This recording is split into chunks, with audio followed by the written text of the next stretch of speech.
আমরা চোর হব না, রহিম মিয়া স্পষ্ট করে বলল, কিন্তু আমাদের ন্যায্য অধিকার চাইব। রাত্রিতে কামাল মিয়া আর আরও দুজন সেই সুড়ঙ্গ পথ দিয়ে করিম সাহেবের বাড়ির কাছে গেল। তারা চিৎকার করে বলল, করিম সাহেব, আমরা আপনার সাথে কথা বলতে চাই। প্রথমে করিম সাহেব রাগ করলেন, কিভাবে এসেছ এখানে? সেটা মূল বিষয় নয়, বিষয় হলো আপনার কাছে যে ত্রাণ আছে সেটা তো সবার জন্যে। আমাদের বাচ্চারা ক্ষুধায় কাঁদছে। আমার কোনো দায়িত্ব নেই, করিম সাহেব অহংকারের সাথে বলল। পরদিন সুড়ঙ্গে ফিরে এসে সবাই নিরাশ হল, কিন্তু হাফেজ সাহেব একটা ভিন্ন পরামর্শ দিলেন। আমরা আরও পরিবারদের খবর দিই, যারা বিভিন্ন জায়গায় আশ্রয় নিয়ে কষ্ট পাচ্ছে, তাদের এই সুড়ঙ্গে নিয়ে আসি, একসাথে থাকি।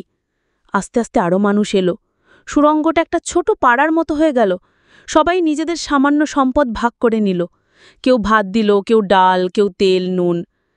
দেখো, রাশিদা বেগম একদিন বলল, আমরা উপরের মানুষদের চেয়েও বেশি সুখে আছি, কারণ আমরা সবাই একসাথে। একদিন রাতে ভয়ানক ঝড় হলো। সুড়ঙ্গের ওপরে করিম সাহেবের বাড়ির একটা অংশ ভেঙে পড়ল। করিম সাহেব আর তার পরিবার আতঙ্কে চিৎকার করতে লাগল, বাজান, কেউ আছে কি? সুড়ঙ্গ থেকে রহিম মিয়া, কামাল মিয়ার কয়েকজন ছুটে গেল ওপরে। তারা ভাঙা ইট পাথর সরিয়ে করিম সাহেবের ছোটা ছেলেটাকে উদ্ধার করল। করিম সাহেব কান্নায় ভেঙে পড়ল, তোমরা আমাকে বাঁচিয়েছ, আমি তো তোমাদের সাথে এত খারাপ ব্যবহার করেছি। আপনিও মানুষ, আমরাও মানুষ, রহিম মিয়া সহজ করে বলল। সে রাতেই করিম সাহেব তার সব ত্রাণের জিনিস নিয়ে সুড়ঙ্গে নেমে এলো। আমি তোমাদের সাথে থাকতে চাই।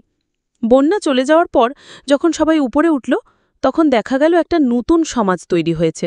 ধনী গরিবের ভেদাভেদ অনেকটাই কমে গেছে। করিম সাহেব রহিম মিয়াদের নতুন কাজের ব্যবস্থা করে দিল।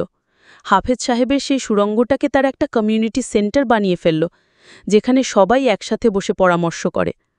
মাটির নিচে থেকে আমরা সত্যিকারের মানুষ হওয়া শিখেছি, রাশিদা বেগম একদিন বলল। হাফেজ সাহেব মাথা নাড়লেন, প্রকৃতি আমাদের শিখিয়েছে যে আসলে আমরা সবাই এক। বিপদের সময়ে ধনী গরিব বলে কিছু থাকে না, থাকে শুধু মানুষ। এবং সেই ছোট শহর নবাবপুরে এখন বন্যার গল্প বলার সময় মানুষ বলে, সেই বন্যাই তাদের আসল মানবিকতা শিখিয়েছে।